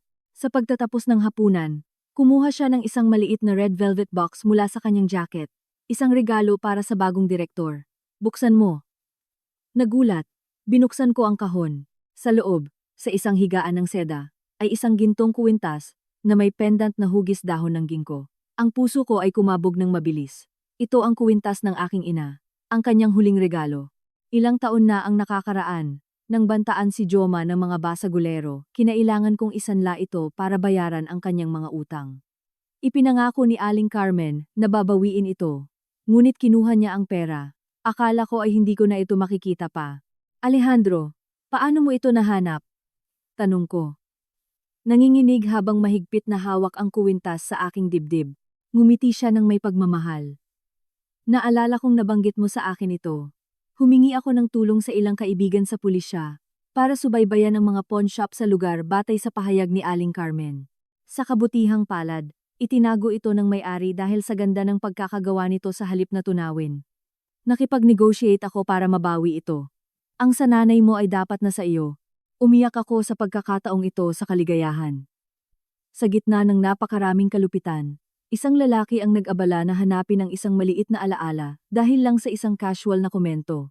Pinahahalagahan niya ang mahalaga para sa akin. Tumayo siya at tinulungan akong isuot ang kuwintas. Ang kanyang kamay ay humipo sa aking leeg, na nagpadala ng panginginig sa aking balat. Elena, malapit nang matapos ang kaso. Ang madilim na nakaraan ay tapos na. Handa ka bang sumulat ng bagong kabanata kasama ako? Ipinapangako ko na gugugulin ko ang natitirang bahagi ng aking buhay sa pagprotekta sa iyo at kay Luciana. Tiningnan niya ako sa mata. Ang kanyang boses ay malalim at taos puso. Tumango ako, ngumiti sa gitna ng luha. Ang puso ko, na nagyelo dahil sa pagtataksil, ay muling tumibok. Naniniwala ako na ang kaligayahan ay ngumingiti sa mga marunong bumangon mula sa putik. Ngunit bihira ang buhay, na ganoon kasimple. Sakto nang tila naghari na ang kapayapaan, inilunsad ng kadiliman ang huli at pinakamabangis na pag-atake. Isang Martes ng hapon, habang naghahanda ako para sa isang mahalagang meeting, sunod-sunod na tumunog ang telepono ko. Siya ang guro ni Luciana. Isang masamang kutob ang bumalot sa akin. Elena, nakauwi na ba kayo ni Luciana ng ligtas? Ang boses ng batang babae ay tila kinakabahan. Ha? Nasa opisina pa ako. Susunduin ko siya ng 5:00. Sagot ko. Bumibilis ang tibok ng puso ko. Diyos ko po, bandang 3:30, may dumating na matandang babae. Nagsabing siya ang lola ni Luciana. Sinabi niya na may emergency sa pamilya at kailangan niyang isama ang bata. Alam niya ang mga pangalan ninyo, maging ang palayaw ng bata, at nagpakita siya ng mga litrato nilang magkasama. Kinilala siya ni Luciana at tinawag na lola. Kaya pinayagan siyang umalis kasi sama ang bata ng konsiyerhe. Nagiba ang mundo sa ilalim ng aking mga paa. Ang lola niya, walang iba kundi si Aling Carmen. Nasa ilalim siya ng house arrest. Paano siya naglakas loob na pumunta sa eskwelahan? Ang kawalan ng pag-asa sa kanyang nalalapit na pagkakakulong ay nagpabaliw sa kanya. Ginagamit niya ang aking anak, ang aking tanging kahinaan, para maghiganti. Tumakbo ako palabas ng opisina. Nakalimutan ko ang aking bag. Habang tumatakbo ako patungo sa elevator, tinawagan ko si Alejandro. Alejandro, tulong. Dinukot ni Aling Carmen si Luciana. Sigaw ko. Ang boses ko ay nabasag sa takot. Kumalma ka, Elena. Nasaan ka? Tumawag ka na ba sa pulis? Ang kanyang boses ay mabilis, ngunit nanatiling kalmado ng isang abogado. Nandito ako sa entrance ng opisina. Tumawag ako ngayon na. 5 minuto pagkatapos, biglang huminto ang sasakyan ni Alejandro. Tumalon ako sa loob at mabilis kaming nagtungo sa daycare, kung saan naghihintay na ang 2 pulis. Ipinakita ng CCTV footage si Aling Carmen, na may takip ang mukha, hawak sa kamay si Luciana, at isinakay sa taxi. Si Luciana, inosente, ay sumakay ng walang pagtutol. Agad na nakipag-ugnayan si Alejandro sa traffic police, para subaybayan ang taxi sa pamamagitan ng mga kamera ng lungsod. Ang sumunod na kalahating oras ay parang isang kawalang hanggan. Kung sinaktan ni Aling Carmen ang aking anak, kahit isang kaskas lang, sumumpa ako na papatayin ko siya sa sarili kong mga kamay. Tumunog ang telepono ng isa sa mga ahente. Tuntun namin ang ruta ng taxi. Sinasabi ng driver na ibinaba niya ang lola at apo sa isang dirt road malapit sa Sierra Madre. Ayon sa investigasyon sa ari-arian, si Carmen Lopez ay nakalista bilang tagapamahala ng isang abandonadong mansyon sa lugar na iyon. Malamang nahawak niya doon. Ang Sierra Madre, isang liblib na lugar na milya-milya ang layo sa lungsod. Dinala niya ang isang 6 na taong gulang na bata sa liblib na lugar na iyon. Tara na ngayon na! Sigaw ko. Elena, mag-seatbelt ka. Utos ni Alejandro. Ang kanyang mga mata ay namumula sa galit. Sinundan kami ng police car nang malapitan. Ang sasakyan ay bumilis sa highway patungo sa kabundukan. Nagdilim ang kalangitan, na nagpapahiwatig ng isang bagyo sa loob ko. Ang bagyo ay mas matindi. Mahigpit kong kinagat ang aking mga ngipin. Nagdarasal sa lahat ng santo na protektahan ang aking maliit na anak, sinuman ang maglakas loob na hawakan ang ilaw ng aking buhay. Matutuklasan nila kung gaano katakot ang instinct ng isang inang naipit. Nakaupo sa kotse na bumibilis sa ilalim ng malakas na bagyo, patungo sa Sierra Madre, naramdaman ko ang puso kong tila tinusok ng libu-libong karayom. Mahigpit kong kinuyom ang aking mga kamay. Na halos mamuti ang aking mga buko, nagdarasal ng tahimik para sa kaligtasan ng aking anak. Ang mga luha ay natuyo na. Napalitan ng isang hindi mapigil na galit. Kalaunan, sa pamamagitan ng kwento ni Luciana at mga report ng pulisya. Nalaman ko ang nangyari sa nakakatakot na hapong iyon. Isang katotohanan na nagparamdam sa akin ng mas malaking pagmamalaki sa katapangan ng aking 6 na taong gulang na anak. Huminto ang taxi sa harap ng isang abandonadong mansyon sa isang dirt road sa paanan ng bundok. Kinaladkad ni Aling Carmen si Luciana, papasok sa madilim at mabahong bahay. Si Luciana, takot na takot, ay nagsimulang umiyak. Lola, ang gusto kong sumama kay Mama Elena. Nakakatakot dito. Itinapon siya ni Aling Carmen sa loob. Ang kanyang mukha ay nabago ng galit. Tumahimik ka! Ang nanay mo ay isang halimaw na sumira sa pamilyang ito. Dahil sa kanya, ang tatay mo ay nalulugi at ako ay makukulong.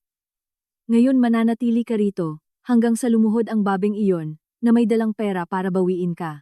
Nang marinig ang mga insulto laban sa akin, si Luciana, sa kabila ng kanyang murang edad, ay naglakas loob.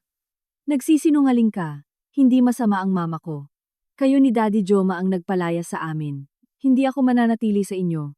Pupuntahan ko ang mama ko, sabi niya at tumakbo patungo sa pinto. Ang hindi inaasahang pagrerebelde ng kanyang apo ay nagpagalit kay Aling Carmen. Inabot niya ito at malakas na itinulak. Kung gayon, puntahan mo siya kung naglakas loob ka. Nawala ng balanse si Luciana at bumagsak. Tumama ang kanyang noo sa matalim na gilid ng isang kahoy na mesa. Isang malakas na hampas, isang sigaw ng sakit, at nagsimulang umagos ang dugo mula sa sugat. Nang makita ang dugo, kinabahan si Aling Carmen. Hindi niya intensyon na pumatay, kundi mang blackmail lang ako. Tumakbo siya sa kusina, naghahanap ng kung ano, para pigilan ang pagdurugo. Sa sandaling iyon, nagpakita si Luciana ng hindi kapani-paniwala na pagiging kalmado. Tiniis ang sakit, tumayo siya ng paikot-ikot at kinuha mula sa kanyang backpack ang isang lumang keypad phone na ibinigay ko sa kanya para sa emergency. Halos maubos na ang baterya. Hindi niya ako tinawagan, alam niyang nasa trabaho ako. Mahigpit niyang pinindot ang numero 2. Ang speed dial kay Joma. Hello? Sagot ng pagod na boses ng kanyang ama. Daddy Joma, tulungan mo ako. Dinala ako ng lola sa isang abandonadong bahay sa bundok. Tinulak niya ako, at nagkaroon ako ng sugat sa ulo, na dumudugo ng husto. Halika at sunduin mo ako, Daddy. Bulong niya ng takot na takot. Sa kabilang linya, nabitawan ni Joma ang baso na hawak niya. Hindi siya makapaniwala na umabot sa ganoon ang kanyang ina. Sa sandaling iyon, bumalik si Aling Carmen, at nang makita si Luciana na may telepono, inagaw niya ito at ibinato sa dingding. Ngunit huli na ang lahat.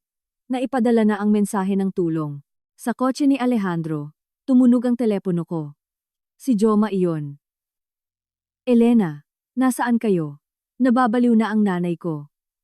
Dinala niya si Luciana sa mansyon ni Senyor Toran sa kabundukan. Kakatapos lang tumawag ng bata sa akin. Sinasabi niyang sinaktan siya ng nanay ko sa ulo. Ipinapadala ko sa inyo ang lokasyon. Inabisuhan na ang pulisya. Pupunta na rin ako doon. Nang marinig ko na dumudugo ang anak ko, naramdaman kong tila guguho ang mundo.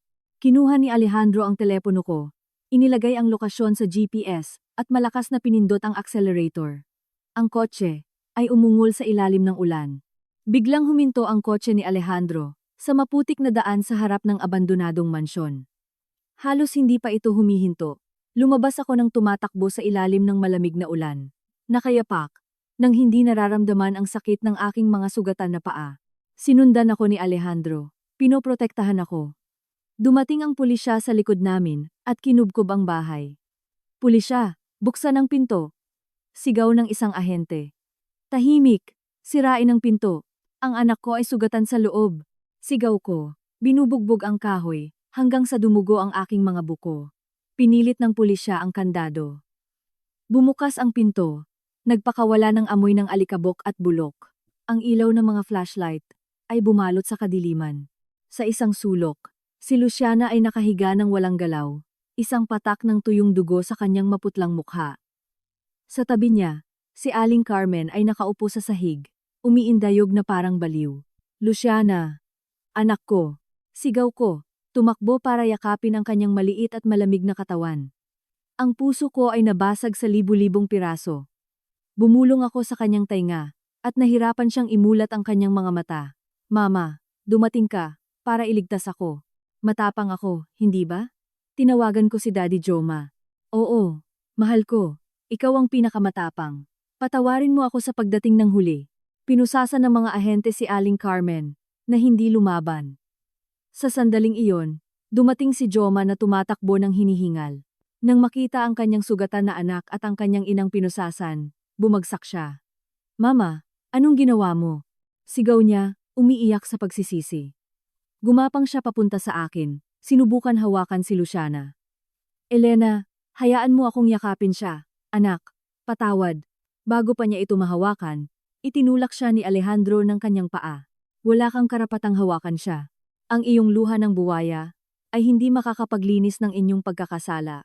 Kung may mangyari sa kanya, sisiguraduhin kong mabubulok ka sa kulungan, kasama ang iyong ina. Hindi ko siya pinansin. Niyakap ko ang aking anak at lumabas sa bangungot na bahay na iyon. Sa labas, humina ang ulan. Sumakay kami sa kotse at lumipad patungo sa ospital. Sa daan niyakap ko si Luciana sa aking dibdib, nakikinig sa mahinang tibok ng kanyang puso. Ang pinakamalaking bagyo sa aming buhay ay natapos na.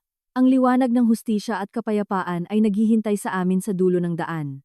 3 buwan pagkatapos ng nakakatakot na gabi sa kabundukan, gumaling na ang sugat ni Luciana, nag-iwan lang ng isang maliit na peklat na nakatago sa ilalim ng bangs. Bumalik na siya sa eskwelahan, masaya at masigla. Ang kanyang paggaling ang pinakamalaking lakas ko para harapin ang paglilitis. Sa korte, ako ang biktima. Si Alejandro, ang aking abogado. Sa bangko ng mga akusado, si Aling Carmen, at Joma. Siya, na may nakakalat na tingin, at walang laman ng ngiti, nagpapanggap na may demensya, ipinresinta ng kanyang abogado ang isang medical report na nagsasaad na nagdurusa siya sa Alzheimer's, at kaya hindi siya responsable sa kanyang mga kilos. Ngunit hindi naloko si Alejandro. Nagpresenta siya ng counter-report mula sa isang independent medical committee na nagpapatunay sa perpektong kalusugan ng isip ni Aling Carmen.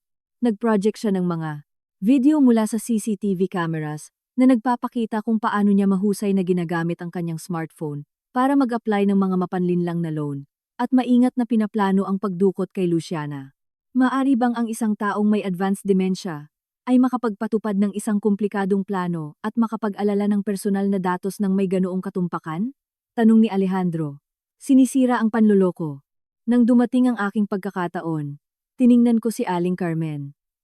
Maaring manlinlang ka ng ilan sa iyong pagganap, ngunit hindi mo maaaring linlangin ang konsensya. Ginamit mo ang iyong sariling kalusugan para sirain ang aking pamilya. Ninakaw mo ang aking pera, ang kinabukasan ng iyong apo, at inilagay mo sa panganib ang buhay ng isang 6 na taong gulang na bata. Nandito ako hindi lang para bawiin ang sa akin, kundi para hingin ng hustisya para sa dignidad ng isang ina at sa seguridad ng isang anak. Tahimik ang buong silid. Lahat ng tingin ay bumaling kay Joma. Tinanong siya ng hukom kung kinukumpirma niya ang mga krimen ng kanyang ina. Pagkatapos ng sandaling pag-aalinlangan, si Joma, na kinain ng konsensya, ay nagkumpisal, lahat ay totoo. Maayos ang katinuan ng aking ina. Siya ang nagplano ng lahat. Ang pekeng atake sa puso, ang pandaraya sa mana, ang pagnanakaw ng ipon ni Luciana. Ako, dahil sa kaduwagan at sa aking mga problema sa pananalapi, ay naging kasabwat niya. Ang pag-amin ng kanyang sariling anak ang huling dagok. Tuluyang nahulog ang maskara ni Aling Carmen. Matapos magliberasyon, Nagbigay ng desisyon ang korte. 6 na taon na pagkakakulong para kay Aling Carmen, para sa pandaraya, maling paggamit ng ari-arian, at pagdukot. 3 taon na conditional liberty para kay Joma, bilang kasabwat. Inutusan silang ibalik sa akin ang bawat sentimo. Ang aking bahagi sa common fund, ang A3,000, naman ako, at ang A3,000 nila ba? Mula sa account ni Luciana. Inabsuwelto ako ng korte sa lahat ng pananagutan, para sa mga mapanlinlang na utang na buong-buo kay Aling Carmen bumagsak. Tumunog ang martilyo ng hukom, nagtatapos sa bangungot. Ang hustisya ay nananaig. Sa perang nabawi, hindi ako bumili ng luho. Dahil naranasan ko mismo ang pang-aapi sa ekonomiya at pang-aabuso, nagpa siya akong tulungan ang ibang kababaihan. Sa tulong ni Alejandro, itinatag ko ang Luz Foundation, na nakatuon sa pagbibigay ng libreng legal assistance, psychological support, at pagsasanay sa mga kababaihan na biktima ng karahasan at pang-aabuso sa kanilang pag-aasawa. Si Joma, na nawala ang lahat, ay lumipat sa isang liblib na bayan para magsimulang muli. Bago siya umalis, naghintay siya sa ilalim ng aming bahay para lang makita si Luciana sa huling pagkakataon. Binigyan niya ito ng isang hair clip at umalis ng tahimik. 2 taon pagkatapos, sa isang dalampasigan sa Palawan, lumubog ang araw, nilalagyan ng kulay kahel ang kalangitan. Si Luciana, na ngayon ay 8 taong gulang, ay gumagawa ng sandcastle kasama si Alejandro. Mama, tingnan mo. Kami ni Daddy Alejandro ay gumawa ng kastilyo para sa ating 3. Gusto mo? Sigaw niya, tumakbo papunta sa akin. Ang salitang daddy ay natural na natural sa kanyang mga labi. Tiningnan ko si Alejandro na nakangiti sa akin.